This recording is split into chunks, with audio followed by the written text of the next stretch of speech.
মনের ভিতরে আছে। কালকা বেজির একটা দিছিল ভাই, নাকের বারিন্দা ভাড়াই দিছে। বেজি ওই সুন্দর পিছিয়ে যাচ্ছে, কোন সময় ধরে ধরবো। হ্যাঁ আস্তে রাখ, খারা খারা খারা খারা খারা রাখ, খারা আস্তে।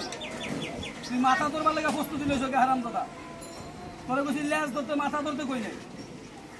ভাই দেখছিনি কোন ভাবে আসছিল। ভাই চিন্তা করতেছে মাথাটা কোন সময় বাইরে মাথাটা ধরবো।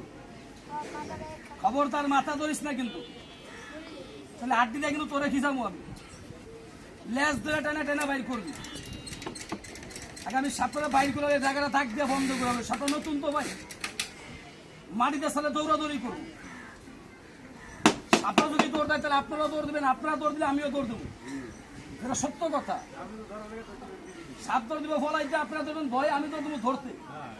তাহলে খেলা হইব না, এখানে দৌড়াদৌড়ি হয়ে যাবে। আমি একটা ডাক দিয়ে জায়গাটা বন্ধ করে লই। সাপও জানি দৌড় না দেয়, আপনারা জানি ভয় না পান, আমারও দৌড় দেওয়া লাগবো না। না না, বেজি ভয় পাইতেছে কারণ আছে।